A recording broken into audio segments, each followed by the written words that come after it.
జయ జగదంబే. పొద్దున మా రాజుగారు మాట్లాడుతూ ఈ మధ్య ఆమె మేనళ్ళు అమ్మ పెద్దాడికి చెప్పు అని కౌరెడ్డం మధ్య చెప్పట్లేదు అన్నాడు. రెండు రెండు విషయాలు. ఒకటి నిజంగానే తగ్గింది. ఎందుకంటే ఏవైతే అప్పుడు బాలమ్మ పంపించిందో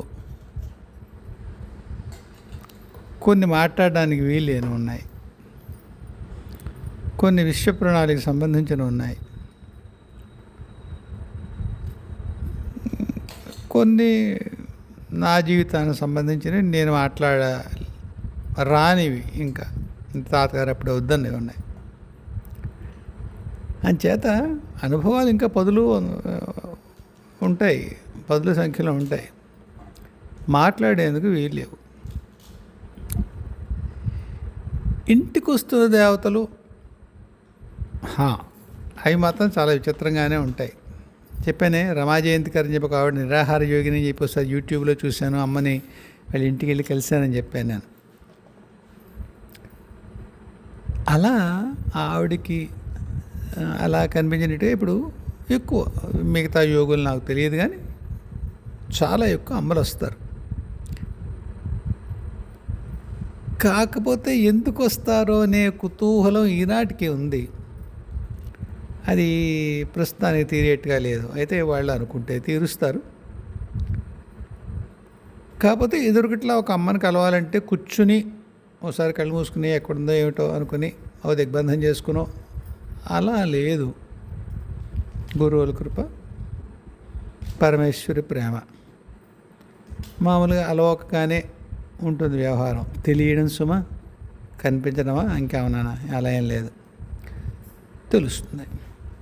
చెప్పాను కానీ కొత్తగా ఉన్నాయి వీళ్ళ పేర్లని. నిన్న ఇంకెవరు వచ్చారు అమ్మలు, వామదేవి, వరలక్ష్మి, వనదుర్గ, ముగ్గురమ్మలే గమనించండి.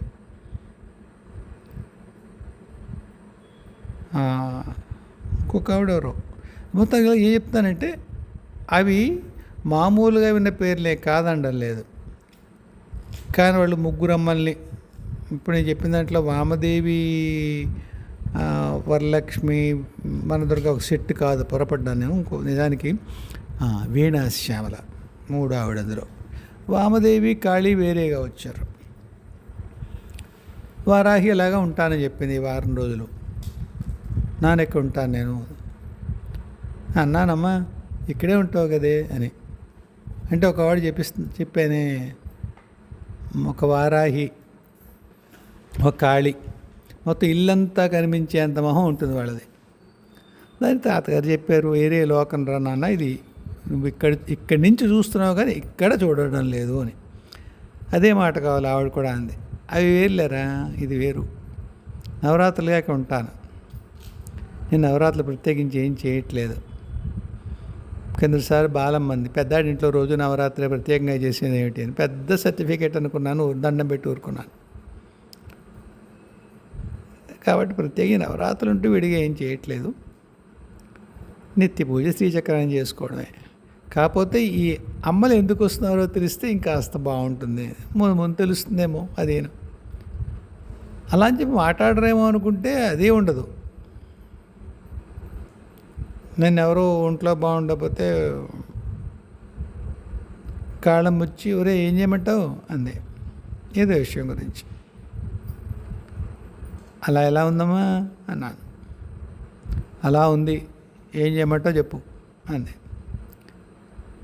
సరే, ఇంకా పెద్ద ఆవిడ ఇంకొక ఆవిడ ఉన్నారు, ఆవిడని కలిసి అమ్మ ఏం చేయమంటావు, ఫలానా విధంగా చేయరా అంది.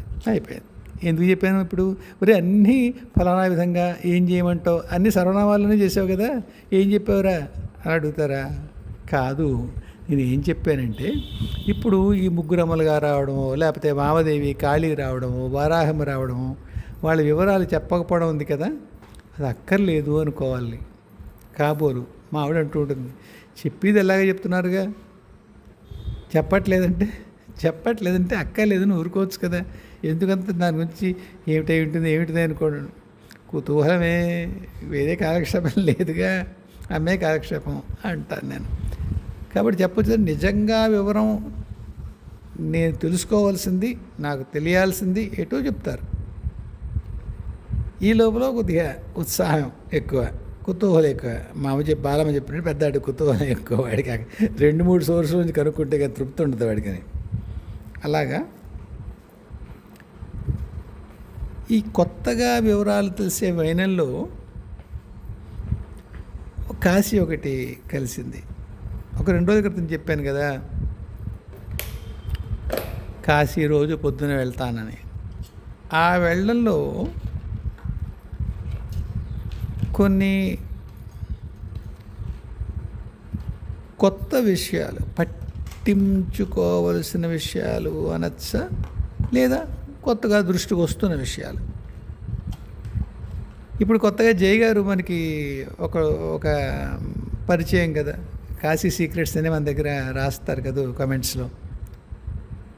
అమ్మ పుణ్యం అని ఆవిడకి అసలు ఓపికగా సమాధానం చెప్తారు. అమ్మ అక్కడ అలా చూశాను, ఇది ఉందా అమ్మ అని అడిగితే ఆవిడ వెంటనే ఆ పూట ఆ క్షణమే మరి వాళ్ళ శ్రీవారిని పంపిస్తారో, ఆవిడే పక్క వాళ్ళు ఎదురు వాళ్ళు కనుక్కుంటారో వివరాలు చెప్తూ ఉంటారు.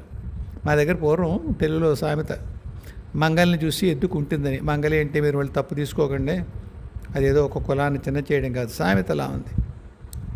అందులో ఏ కులాన్ని చిన్న చేసే ఉద్దేశ్యం లేదు, నాకు ముందే ఉండదు. అంచేత నొచ్చుకోకండి ఎవరు. సరే, ఇంతకేంటంటే పూర్వం ముళ్ళు తీయాలంటే వాళ్ళే తీయాలి, వాళ్ళకే చేతనైది ఎక్స్పర్టీస్. కానీ ముళ్ళు తీస్తుంటే వాళ్ళు తీసేటప్పుడు ఒకలాంటి శమనంగా ఉంటుంది, బాధ తగ్గిపోతుంది. అంచేత చిన్నప్పుడు పిల్లలు కూడా అమ్మకు ముళ్ళు తీయంటూ అలా ఎద్దుట అలా వెళ్ళిపోతుంది మామూలుగానే. కొంత నొప్పి ఉంది కానీ పెద్ద పట్టించుకోదు. మంగల్ని చూసింది, అతను వచ్చి ముళ్ళు తీస్తాడు, బాగా తీస్తాడు కదా అని చెప్పి అతను చూసి కొంటడం మొదలెట్టదంటే, ఏమ్మా ఎందుకు కొంటున్నావు, ముళ్ళు ఉందయ్యా, సర్లే అయితే పడుకో తీస్తాను. తీస్తుంటే బాగుంటుంది, ముళ్ళు పోతుంది, అతను తీసే విధానం బాగుంటుంది. అలాగా ఇప్పుడు ఉన్నారు ఇక్కడ. ఒకటి అమ్మకి కొంత అలాంటి విషయాలతో పరిచయం ఉంది, నాకు కుతూహలం ఏం చూస్తున్నానా అని. ఆవిడకు ఓపిక ఉంది, వెళ్ళి కనుక్కునో లేకపోతే ఆవిడ భర్త గారి చేత బయటికి పంపించి కనుక్కో నేలు చేయడం అదే చేస్తారు ఆవిడ. కాబట్టి ఈవిడ ఉంది కాబట్టి మరిన్ని సందేహాలు వస్తున్నాయా ఏమో, కొన్ని చెప్తాను జరిగినాయి.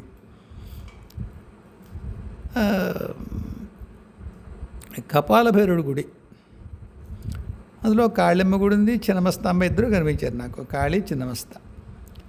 లోపలికి వెళ్ళగానే ఆవరణలో ఒక ఎడంపక్క చెట్టు, దానికి కింద కూర్చునేందుకు ఒక చెప్ట తేనె,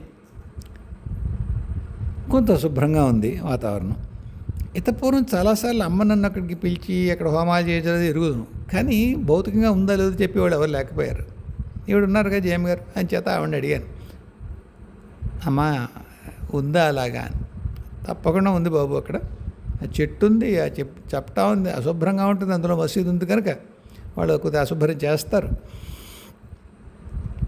అక్కడ కాళీ గుడి ఉంది. ఓహో, అయితే చూసింది అదే అన్నమాట. అదే రోజుని గంగవుడిని కాళ్ళు గంగలో పెట్టి కూర్చుని ఉన్నాను ఏదో జపం చేస్తూ. అక్కడ ఉన్న చిన్న గుళ్ళల్లోంచి ఒక పార్వతమ్మ ఒక రూపం వచ్చింది బయటికి. చిన్నపిల్ల ఉందంటే, చిన్నపిల్ల అంటే నేను 65 ఏళ్ళు చేయబడి వాడు చిన్నపిల్ల అంటున్నాను, యవ్వనంలో ఉంది, 18-20 ఏళ్ళు ఉంటాయి అమ్మాయికి. పార్వతమ్మ అని తెలుస్తోంది. సంబోధన ఏం లేదు, తిన్నగా వచ్చింది నా దగ్గరికి. నాకు ఇక్కడ బాగోలేదు, నువ్వు వెళ్ళేటప్పుడు తీసుకెళ్ళిపో నన్ను అంది. సరే అన్నాను, అంతే గుర్తుంది. తర్వాత మహర్షిని కనుక్కున్నాను, లోపల ఆర్తిస్తున్నారు కపాలభైరవుడి గుళ్ళో ఎవరికి అని. ఫల్నా వాళ్ళకి అన్నారు. మరి భైరవుడు అన్నాను. అక్కడ భైరవుడి స్థానే ఫల్నా వ్యక్తి ఉన్నారు, ఆయనకి ఇస్తున్నారు. అది అవునా, నిజంగా? అవును, నమస్కారం. మరి అదేమిటి ఆ గంగలో కాళ్ళు పెట్టి ఏదో చేస్తున్నానే, అదేమిటి? అది ఇప్పటిది కాదు, వేరే జన్మలోది. చూసారా, అది కథ. ఇందాకటిది అక్కడ ఆరతి ఇవ్వడం, కపాలభైరుడి గుళ్ళో ఎవరికో ఇవ్వడం, అదేమిటో విషయాలు, కాళమ్మ చిన్నమస్తాంబ కనిపించడం, అదంతా ఒక కథ. అది జరిగింది ఇప్పుడు, నిన్నో మొన్న పొద్దున్నప్పుడు తెల్లవారుజాము. గంగలో నేను జపం చేయడం, కాళ్ళు పెట్టుకుని ఇప్పుడు కాదు.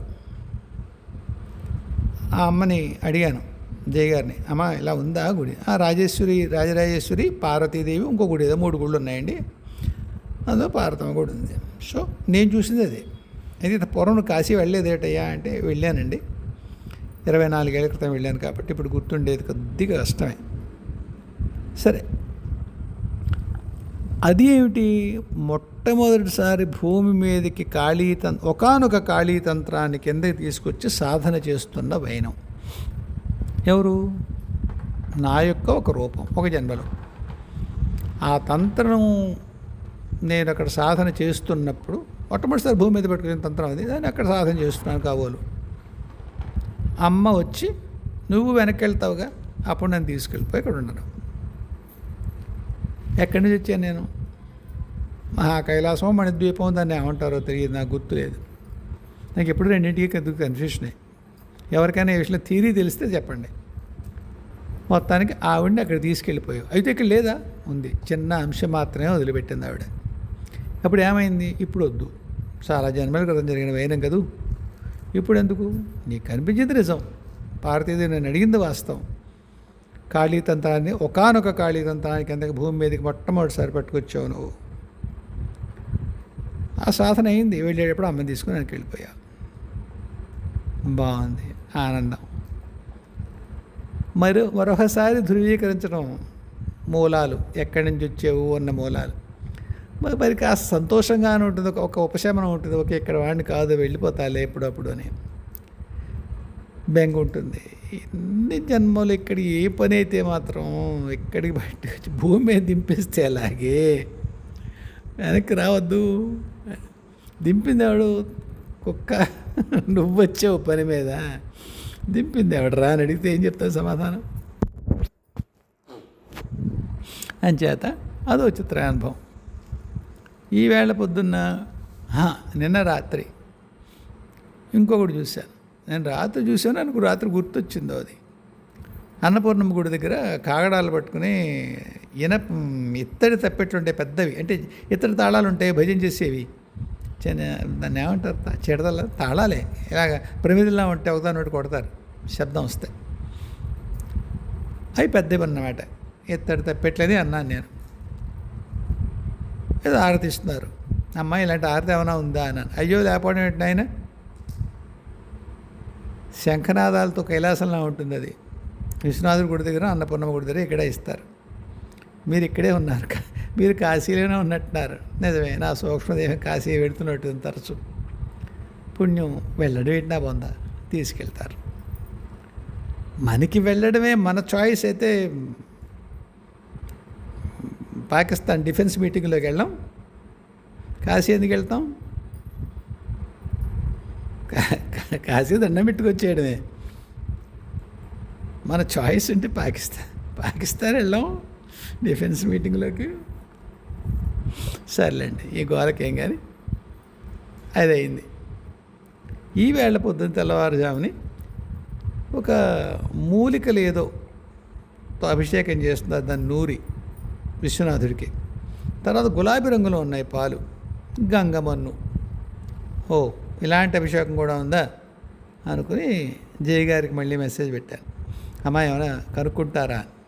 వాడు గంగమన్ను గురించి కానీ తెలియదు బాబు, కాకపోతే కుంకుమ పువ్వు కలిపిన పాలు అభిషేకం చేస్తారు విశ్వనాథుడికి, అప్పుడు లేత గులాబీ రంగులో ఉంటాయట పాలు. అలాగే జ్ఞానవాపి తీర్థంతో పక్కనే ఉన్నటువంటి నుయ్యి అనుకుంటాను, జ్ఞానవాపి అంటే అందులో శివలింగం పడేశారంటారే అది. అక్కడి నుంచి తీర్థం తీసుకొస్తారు, దాంతో అభిషేకం చేస్తారు. మూలికలతో కూడా చేస్తారు అభిషేకం శివుడికి. సో మరొక ధృవీకరణ. అవును, ఆ టైంకి నేను అక్కడ ఉన్నాను.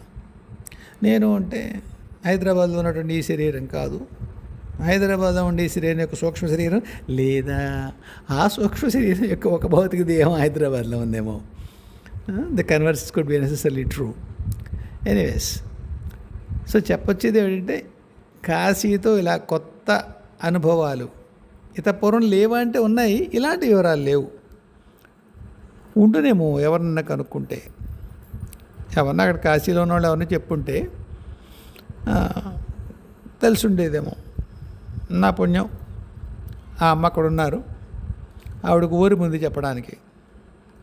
మరి రోజుకో ప్రశ్న చెప్తాడు వీడు ముసలాడు, తగ్గాలి ఇదేమిటి ఎక్కడ అనుకోకుండా చెప్తున్నారు తల్లి, బాగానే ఉంది. అది మీతో మీరు ఈసరికే ఇవి నిజానికి కమెంట్స్లో ఉంటాయి, కొంత మీరు చదువుకొని అన్వయించుకుంటే.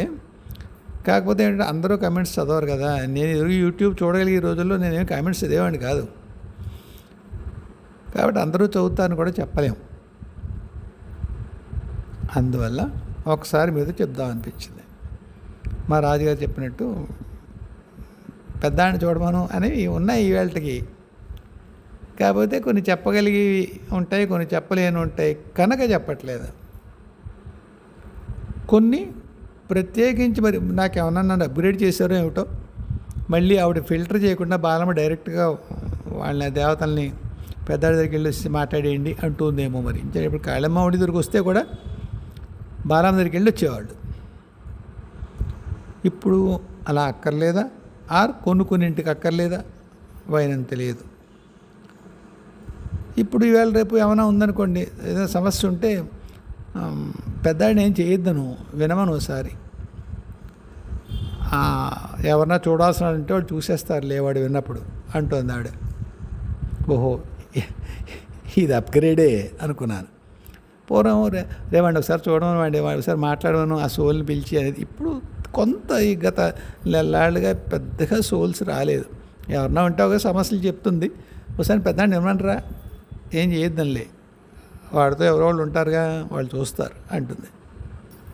ఇది సరే, ఇది ఒక కొత్త upgrade. So far so good. అయితే ఇది ఎక్కడి నుంచి మొదలైందంటే, ఇది అమ్మను మాట్లాడే గురించి కాదు, ఏంటంటే సాధనలో క్లెన్జింగ్, ప్రక్షాళన అన్న విషయం ఒకసారి చెప్పదలుచుకున్నా. చాలా కాలం క్రితం, 18 ఏళ్ళు అవుతుందేమో, పాసిబుల్. ఎస్. ఒకసారి అప్పట్లో ధ్యానం చేసేవాడిని. ఇప్పుడు ఏవా అంటే అలా ఒక లాంఛనంగా కళ్ళు మూసుకొని మఠం వేసి కూర్చోవడం కొంత తగ్గింది. అంటే వాళ్ళు దయ తెలిసి వెంటనే కనిపించేస్తున్నారుగా, అంచేత ప్రత్యేకమైనటువంటి అలా లేదేమో. అప్పుడప్పుడు కూర్చోమంటారు కానీ తక్కువ, చాలా తక్కువ. మొత్తానికి ఆ రోజులు ధ్యానం చేసేటప్పుడు ఒకానొక ఇంట్లోకి తలుపు సగం తీసుంది, దీపం కనిపిస్తోంది. తలుపు తీసుకు లోపలికి వెళ్ళాను. నలుగురు కాషాయం కట్టుకుని ఉన్నారు, మధ్యలో బండి చక్రంలో ఏదో ఉంది. అదేమంటారు, దాన్ని చితికి పట్టుకెళ్ళేప్పుడు కొండ ఒకలాగా కట్టి దాంట్లో నిప్పులేస్తారు, అది అక్కడ ఉంది. వీళ్ళు ఆ చక్రానికి ఏవో కడుతున్నారు నలుగురు. వాళ్ళు నేను అడిగాను, ఏం చేస్తున్నారండి అని అడిగాను. ఒక ఆయన తలెత్తి, నీ శ్రాద్ధం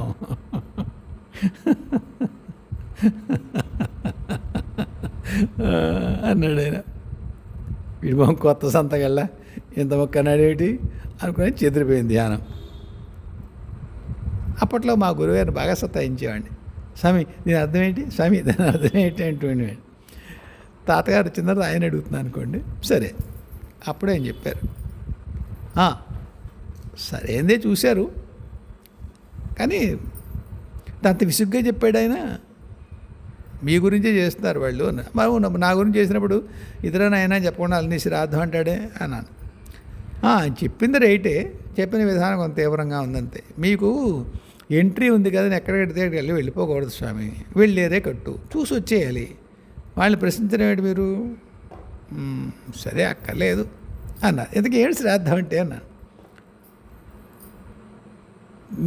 మీరు మిమ్మల్ని ఎరుగున్న మీరు ఇంకా ఉండరు. మీరుగా ఎవరిని మీరు ఎరుగుదరో ఆ మీరు ఇంక ఉండరు. ఆ చక్రం మీ జనన మరణ చక్రం. దానికి శ్రాద్ధం పెడుతున్నారు. అయిపోతుంది, అది ఇంక లేదు. మీ జన్మ మరణ చక్రమే మీ ఐడెంటిటీ కదూ, అది ఇంక లేదు, ఉండదు. ఈ సాధన అయ్యేసరికి పరిస్థితి అది. జన్మ మరణ చక్రం అంటే మీకు చెప్పాను నేను. దానికి కూడా అడిగేసాను తాతగారిని, ఇంక రానా నేను అని. ఇంకా 4-5 సార్లు రావాలి నాన్న, పని అప్పుడే పూర్తి అవ్వదు అన్నారు. అంటే ఇంక మరి జన్మ మరణ చక్రం అయింది ఎక్కడ? నీ నియంత్రణ లేకుండా జన్మ మరణాల్లోకి రావు. తెలిసి వస్తావు, కావాల్సినప్పుడు ఉంటావు, కావాల్సినప్పుడు పోతావు. బాగానే ఉందిగా, అది స్థితి. కాబట్టి ఆ సాధనకి ఫలం ఏమిటి అంటే జనన మరణ చక్ర రూపమైనటువంటి ఈ సంసారంలోకి ఆగమన నిర్గమనాలు ఇంకా అనియంత్రితంగా ఉండవు. ఎవరి చేత నియంత్రితం? నేను అనేటువంటి ఉన్నత చైతన్యానికి అనియంత్రితంగా ఉండవు, దాని నియంత్రణలోకి ఉంటాయి. కింద వచ్చినప్పుడు కూడా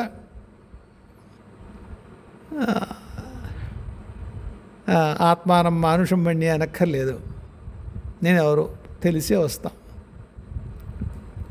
బట్టి మనిషిని మాత్రమే కాదు, ఏదో మనిషి ఉపాధి తీసుకున్న ఫలానా అనే ఎరుకుతో వస్తాం. అప్పుడు అంత దుఃఖం ఏముంటుంది? మీది కాదు, పని మీద వచ్చారు, వెళ్ళిపోతారు. బాంబే వెళ్ళారు, ఆ హడావిడి మీకు నచ్చదు, పని ఉంది, ఏం చేయాలి? వెళ్ళాలి. పొద్దున్న ఫ్లైట్ వెళ్తారు, సాయంత్రానికి వచ్చేస్తారు. ఇంటికి వచ్చి మీ ఇల్లే బుల్లిల్లు, స్టార్ హోటల్ కాదు, తొక్క కాదు, మామూలు ఇల్లు. కాకపోతే కాస్త నేల మీద ఉంటుంది, అపార్ట్మెంట్ కాకుండా. ఏదో పెరట్లో అడుగు పెడితే కాస్త కాలికి మట్టి అంటూ ఉంటుంది, పచ్చి మట్టి, బాగుంటుంది. అదో తృప్తి కదా. మధ్యలో ఎక్కడికో వెళ్తున్నాను అనుకోకండి. ఒక చిన్న సంఘటన. చిన్నప్పుడు ఎప్పుడన్నా కాకినాడ నుంచో రాజమండ్రి నుంచో వస్తే అమ్మ కొద్దిగా లేట్గా లేస్తుంది, నాన్న పొద్దున్నే లేస్తాడు, తమ్ముడికి అసలు లేట్గా లేస్తాడు. చెల్లి వెళ్ళిపోయింది కాబట్టి మీరు తమ్ముడు చెల్లి ఇంకెక్కడ వాళ్ళ చదువులు వాళ్ళు వచ్చినప్పుడు పొద్దున్నే లేచి నాన్నకి ఏమైనా కొంత పని తగ్గిద్దామని తపంతో వెళ్ళి ఆ నీళ్ళపాకలో డేగిసా ఉంటుందిగా, దాని కొబ్బరి ఏమంటుంది చిప్ప, అందులో కిరసనాయల గుడ్డ వేసుకుని అంటించే ప్రయత్నం. డొలకలేం ఉంటాయి కదా. అప్పుడు నాన్న చెప్పేవాడు, నాన్నగారు వాన పడింది రోయ్, అడుగు జాగ్రత్త. ఎక్కడి ఆకాశం నుంచి వచ్చాడా నీ కొడుకు? వాన చూడలేదేమిటి? 20 ఏళ్ళ నుంచి ఆ మట్టిలోనే ఉన్నాడుగా. అయినా చెప్తాడు తండ్రి, అడుగు జాగ్రత్త. ఆయనకి ఎవరు చెప్తారు? మళ్ళీ నాన్నలో ఏడు చెప్పడానికి ఈయనున్నాడు, చెప్తాడు కొడుక్కి, అడుగు జాగ్రత్త నాన్నగారు. ఏం నువ్వు ఎప్పుడు మీ నాన్న గురించి చెప్తావు, మీ అమ్మ గురించి చెప్పవే? మా అమ్మ నేను విడిగా చూడలేదు, మా నాన్నకంటే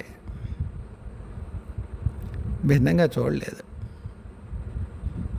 మా నాన్న వెళ్ళిపోయిన తర్వాత నేను అందరూ జ్యోతిష్యులు అడిగాను, మా అమ్మ ఎప్పుడు చచ్చిపోతుందండి అని అడిగేవాడిని. 8 ఏళ్ళు బతికింది మా నాన్న లేకుండా, దిక్కుమాలు బతుకు. పోయిన రోజు నేను ఎంత ఆనందపడ్డాను. అమ్మయ్యా, నాన్న లేకుండా ఇక్కడ దిక్కుమా ఏం బతుకుతుంది, ఇది వెళ్ళిపోయిందా, గోవాలో వదిలిపోయిందిరా బాబు. మీ నాన్న, మా నాన్న అంత ఇష్టం కదా. మీ నాన్న ప్రజెన్స్లో ఎంజాయ్ చేసేవా? లేదండి, ఎప్పటికప్పుడే అయిపోతుందని భయం. మాకు చిన్నప్పుడు కరాచీ నొక్కతో చేసే ఉప్మా ఇష్టం, నొన్నొప్ప అనేవాడిని. అది మా అక్కలిద్దరు, మా తమ్ముగాడు వాళ్ళు తినే వరకు ఆగి మెల్లిగా తినేవాడిని. అయిపోయాక అప్పుడు నా ఆకులో ఉన్న ఉప్మా చూసుకుని నా ఇంకా గుప్పిడి పైన ఉంది, వాళ్ళందరితో అయిపోయి చేతిలో కట్టుకుంటే అప్పుడు తినేవాడిని నేను. ఎక్కువసేపు తిన్నట్టు, ఎక్కువ తినే ఫీలింగ్. అలా మా నాన్న కూడా ఎప్పుడు ఎప్పుడు చచ్చిపోతాడు భయమే.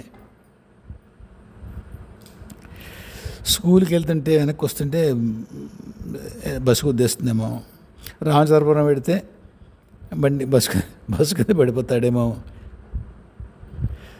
సాయంత్రం పొలం వెళ్ళి పాలు తీసుకొచ్చే వరకు అరుగు మీద కూర్చొని దోమలు కుడుతున్నా సరే ఇంటి అక్కడ చివరి మెట్టు మీద ఒకసారి కాళ్ళు కడుక్కొనో దులుపుకొనో పైకి వస్తూ, ఎందుకే నాన్న అరుగు మీద కూర్చున్నావు చీకటి దోమలు కుడుతూ, ఇంకా రాలేదు నీ వెర్రమడు అన్నాడు. లోపల తీసుకెళ్ళేవాడు. తర్వాత వాక్యం చెప్పేవాడు కాదు, దానిలో నేను పావు కాటేసి చచ్చిపోతామని. అలా ప్రతిరోజు 43 ఏళ్ళు పడ్డాను. అంత ఇష్టమైన వస్తూ పోతుందేమోనని. అది తండ్రి ఎలా ఉంటాడు. కాబట్టి మళ్ళీ మన కథలోకి వచ్చేస్తే ఎక్కడి నుంచి ఎక్కడికి వెళ్ళాను నేను. ఆ నేను అనే ఐడెంటిటీని దాని శ్రాద్ధం పెట్టేయడమే సాధన. మొరటగా ఉన్న వాస్తవం అది. సరే, ఈరోజు ప్రశ్నలోకి వద్దాం. మిగతా ఒక ఆవిడ ఎవరో అడిగారు, విజయలక్ష్మి గారు శ్రాద్ధం గురించి అడిగారు. శ్రాద్ధం నిజంగా ఎవరికైనా పనిచేస్తుందా, నిజంగా పెడితే ఉపయోగం ఉంటుందా. ఇంకొక ఆవిడ ఇంకొక ప్రశ్న అడిగారు. కానీ ముందు ఇది వారాహి నవరాత్రులు కదా, యాస్ట్రో హీలర్ ఫ్రమ్ విశాఖపట్నం. ముందు ఆ అమ్మాయి ప్రశ్న ముందు చూస్తాను నేను.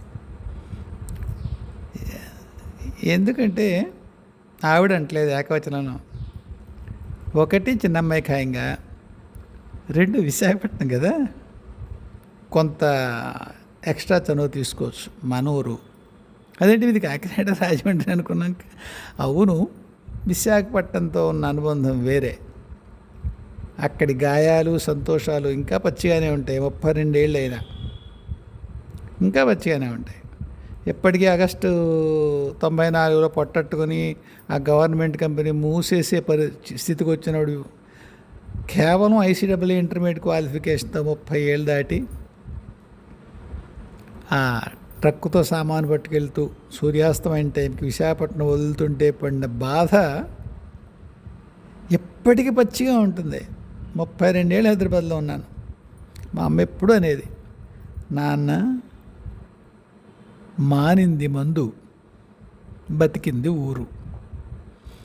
ఇక్కడ నీ క్వాలిఫై అయ్యావు, డైరెక్టర్ అయ్యావు, ఇల్లు కట్టుకున్నావు, చిన్నప్పటి నుంచి సరదా నీకు కుక్కలు పెంచుకున్నావు, కార్లు కొనుక్కున్నావు.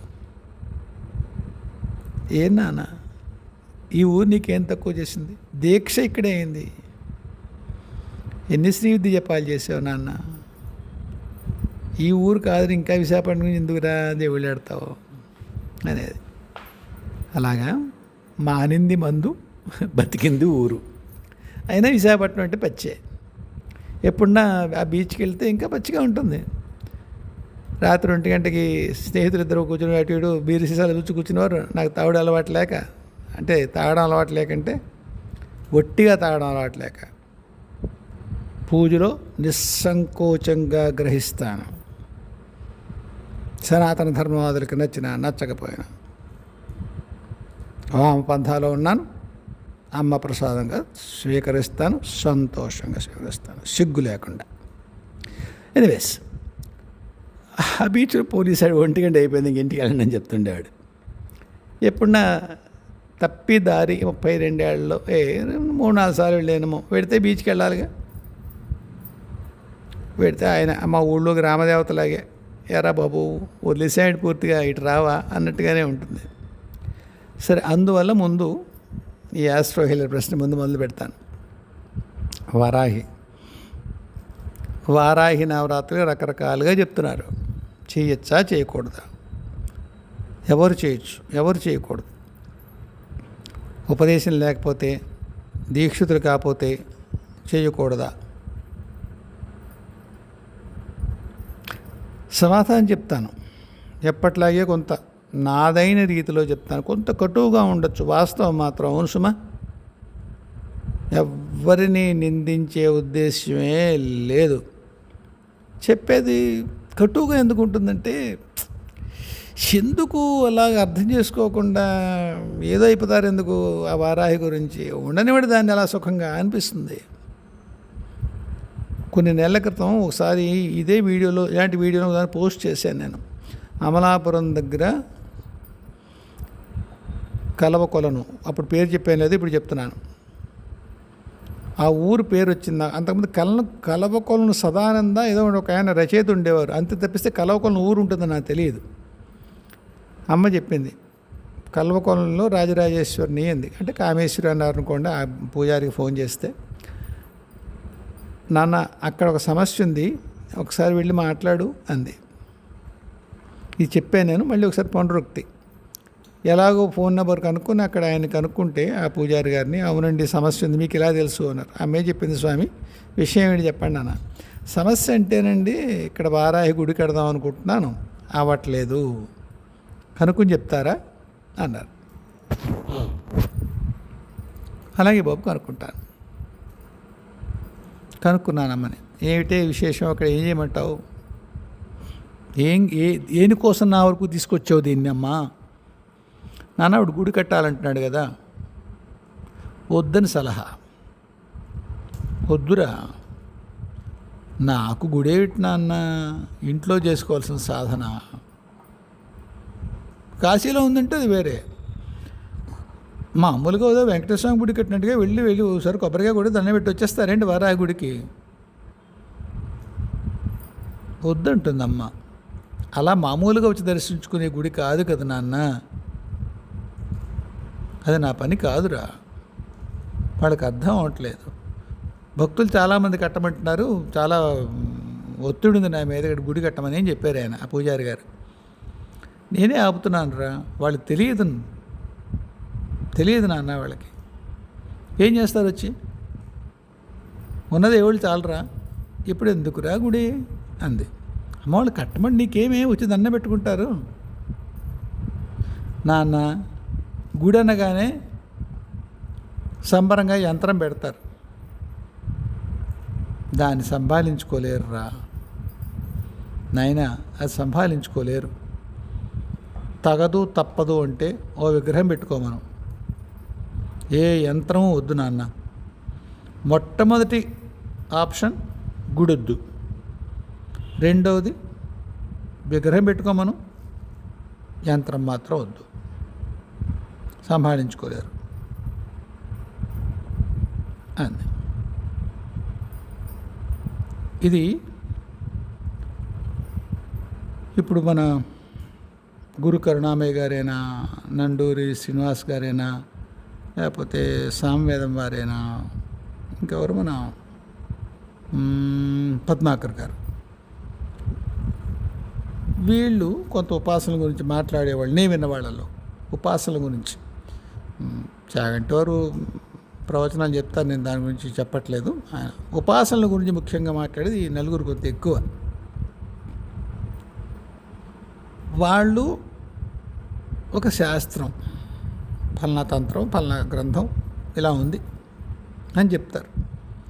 తప్పకుండా సాధికారంగా ఉంటాయి. నేను చెప్పేదానికి సాధికారత లేదు. నేను ఏ శాస్త్రము నేను మీకు ఉటంకించలేను, అమ్మ చెప్తోందని చెప్తాను. మరి ఏమిటి సాధికారత? అమలాపురం దగ్గర కలవకొలను అనే ఊరుంది, అక్కడ పూజారి తప్పకుండా ఆయనకు సమస్య ఉంది, అది అమ్మ చెప్పింది నాకు. నేను కనుక్కుని మా మేనల్లుడి ద్వారా ఎవరి ద్వారా నెంబర్ కనుక్కుని ఆ ఊరిది కనుక్కుని ఆ పూజారితో చేస్తే నిజమే ఇక్కడ సమస్య ఉంది, వారాహి గుడి గురించి సమస్య ఉంది. కాబట్టి నాకు అమ్మ దృశ్యం కనిపించి చెప్పింది అదే సాధికారత, ఇంక వేరే ఏ శాస్త్రం లేదు. ఎందుకు చేయకూడదు? చేయొచ్చు, పూజ బోర్డు గ్రంథాల్లో ఉంది, అమ్మ మాతృదేవి తప్పకుండా చేయొచ్చు, ఇవన్నీ శాస్త్రం. ప్రత్యక్షంగా అమ్మ చెప్పింది సంభాళించుకోలేరు, రావద్దు. లేదు మరి నండూరి శ్రీనివాస్ గారు చెప్పారు, గురు కరుణామయ్య గారు చెప్పారు, వాళ్ళందరూ చేసుకోమని ప్రేమగా చేసుకుంటా వద్దు పర్వాలేదని చెప్తున్నారు కదా, నువ్వెందుకు వద్దంటున్నావు? నువ్వు వద్దంటలేదండి, నేను వద్దంటలేదు. అమ్మ ఆ ఊళ్ళో గుడికి ఖచ్చితంగా వద్దంది. అమలాపురం చేసుకున్న పాపం ఏంటి, మిగతా వాళ్ళు చేసిన పుణ్యం ఏంటి? అందువల్ల దాన్ని యూనివర్సలైజ్ చేసి చెప్తున్నాను. తప్పో రైటో నాకు తెలియదు. అక్కడ వద్దు అంది కనుక మిగతా చోట్ల ధైర్యం చేయకండి అంటున్నాను. వారాయి పూజ చేయొద్దంటావా? లేదండి. మీకు ఉపదేశం ఉండి మీరు పూర్వం వారాహి సాధన చేసుంటే చేసుకోండి. ఈవేళ బాగా వాట్సాప్ పుణ్యమా అని చెప్పి ఈ సాంఘిక మాధ్యమాల ద్వారా, సోషల్ మీడియా ద్వారా బాగా ప్రచారం జరిగింది కనుక ముఖ్యంగా తెలుగునాట కొత్త దేవుడు వస్తే మనం ఎక్కువ సంబరంగా ఆహ్వానిస్తాం మన జీవితాల్లోకి.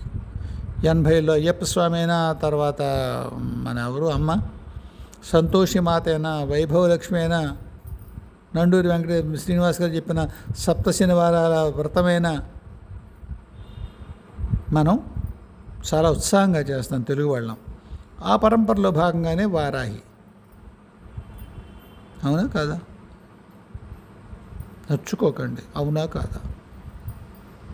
కొన్నాళ్ళు వైభవలక్ష్మి చేస్తాం. ఇప్పుడు వైభవలక్ష్మి చేస్తే వరాలు ఇవ్వట్లేదా మనకి?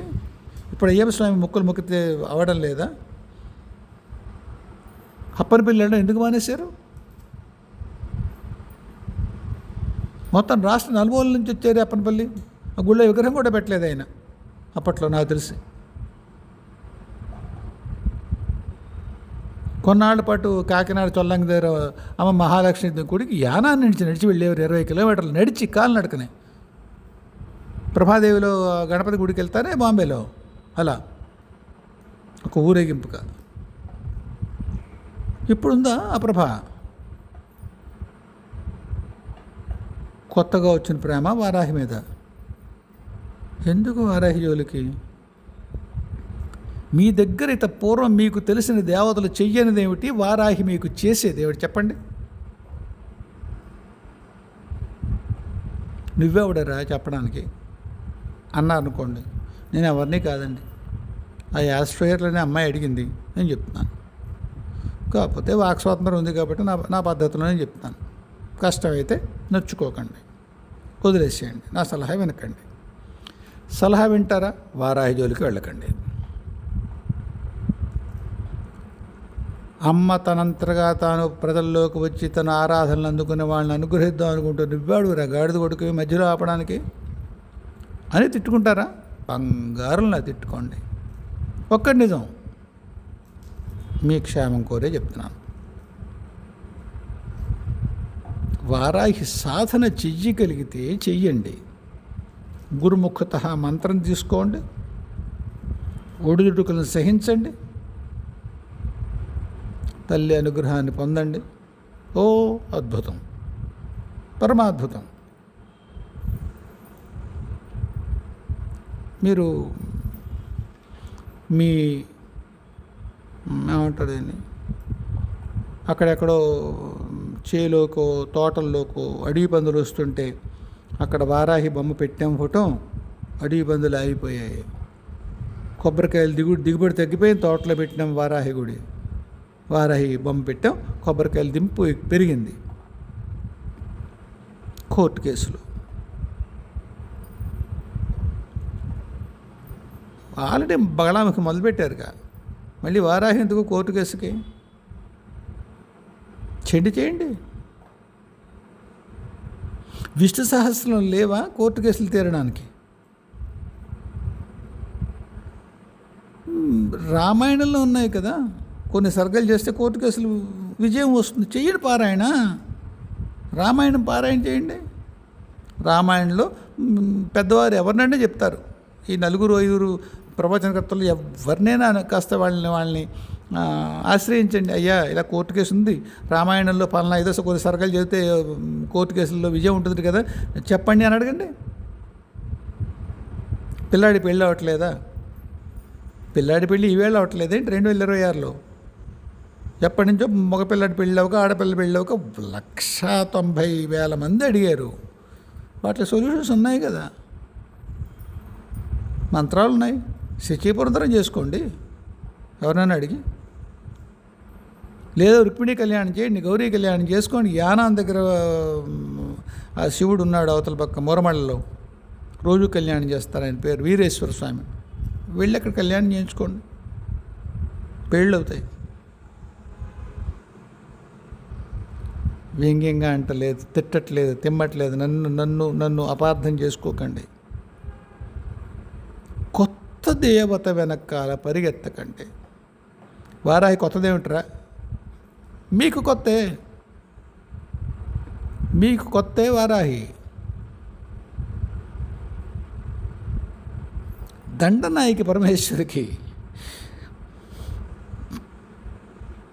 మన కోర్టు కేసులు తీర్చేది కాదది. దాని సాధకులకి ఎవరిని తీరిస్తే తీర్చిందేమో. దాని కోర్టు కేసుల దేవత భూత కదా, కాదది, అది కాదు.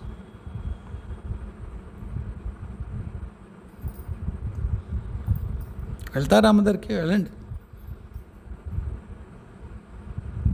లలితా పరమేశ్వరి తీసుకెళ్తుంది మిమ్మల్ని. దాన్ని పట్టుకోండి, అలా అడగండి. మీ కర్మచక్రాల నుంచి బయటికి రావడానికి అడండి దాన్ని. కోర్టు కేసులు, భూతగాథాలు, పెళ్ళిళ్ళు, కాపురాలు, వీటికి ఉన్నారు కదా దేవతలు, మిగతా దేవతలు ఉన్నారు. దాన్ని ఎందుకు ఇబ్బంది పెట్టడం? ఉండనివ్వడు దాని అలా ప్రశాంతంగా ఉన్నాడు. దాని పళ్ళు బోల్డ్ ఉన్నాయి దానికి. నువ్వురా దానికి స్పోక్స్ పర్సన్, నువ్వెందుకురా చెప్తున్నావు అంటారు అనుకోండి. స్పోక్స్ పర్సన్ కాదు, మీకు దాంతో పరిచయం లేదు కదా. అయితే పూర్వం ఈవేళ కొబ్బరికాయ కొట్టేసి 4 అక్షతలు వేసేసి కోర్టు కేసు చూడు, భూత కదా చూడు, ఎందుకయ్యా, ఎందుకు దాని జోలికి? కేవలము కామ్యం కోసం ఈవేళ వారాహి నవరాత్రులు మొదలెట్టకండి. తల్లుల్లారా, చెల్లుల్లారా, తమ్ముళ్ళారా, తండ్రులారా, అందరికీ నమస్కారం.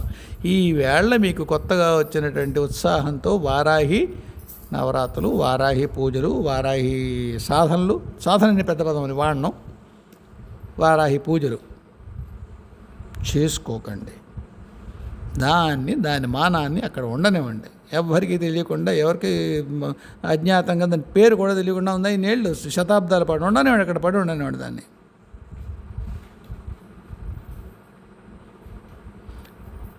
మళ్ళీ చెప్తున్నాను, మీకు 1,00,000 మంది దేవతలు ఉన్నారు మీరు అడిగే పనులన్నీ చేయడానికి. వాళ్ళు చిన్నవాళ్ళు, ఇది పెద్దది అని అంటలేదు. వాళ్ళన్నీ మీరు ఇదివరకు అజమాయించు అంటే ట్రై చేసి చూసుకున్నారు కదా. మళ్ళీ కొత్త దేవుడు ఎందుకు? చెయ్యండి. విష్ణు సహస్రం చేసుకోండి, ఫలనది కనుక్కోండి, రామాయణం చేసుకోండి, ఇంకోటి ఏదో చేసుకోండి. భగవద్గీత సౌందర్య లహరిలో కూడా ఉన్నాయి మీకు, మీ పెళ్ళిళ్ళకి, కోర్టు కేసులకి, భూతగాథాలకి. అవి మీరు సరిగ్గా చేస్తే ఫలిస్తే, సరిగ్గా చేయలేదు కొంపే ములిపోదు, ఏమీ కాదు.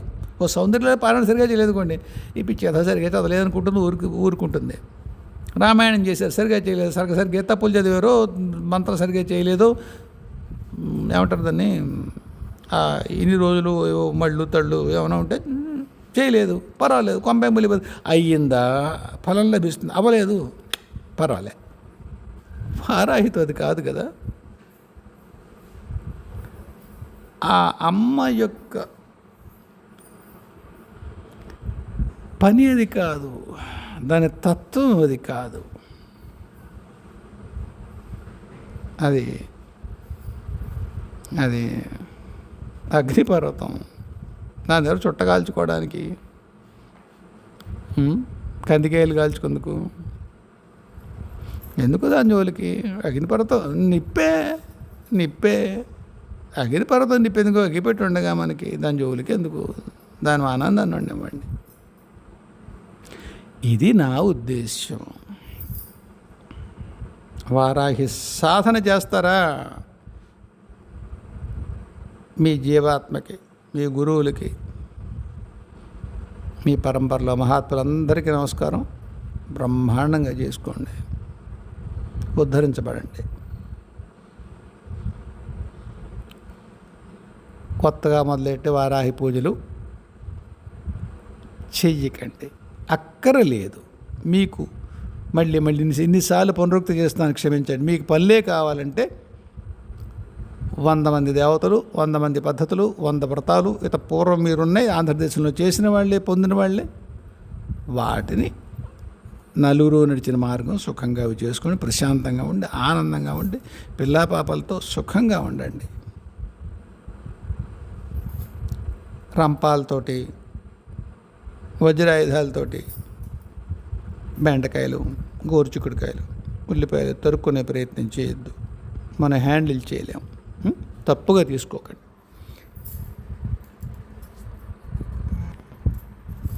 అందుకని పెద్ద మనసు చేసుకుని నొచ్చుకోకుండా తెలిసిన దేవతలు పూజలు చేసుకోండి. అడిగారని చెప్పాను, అడగకపోతే వాగేవాడిని కాదు. కానీ ఆ ఆస్ట్రేలియన్ అమ్మాయి అడిగింది, అసలు ఏమిటి, ఎవరు చేయొచ్చు, ఏమిటి కదా అనుకుంటుంది. అమలు ఇలా కాదే అమ్మా, ఇదంత వ్యవహారం మామూలు వ్యవహారం కాదు అది. అంచేత దేంతో ఏది చేయాలో అది చేయాలి. అది అగ్నిపర్వతం, అగ్గిపెట్టి కాదు, దాని జోలికి వెళ్ళకండి. తల్లి మాతృదేవి, నువ్వు దాని గురించి అలా బెదరగొట్టేసి మమ్మల్ని బెదరగొట్టేస్తున్నావు, నీ మొహం తగలయ్యా అంటారా? చెప్పేశాను, నా బాధ్యత అయిపోయింది. పూర్వం మళ్ళీ ఒకసారి కోట్ చేస్తున్నాను, కల్వకొల్లలో ఆవిడే చెప్పింది, వద్దు నాన్న. అది ఇక్కడ కూడా ఎక్స్టెండ్ చేసి మిగతా సోదరులందరికీ చెప్తున్నాను.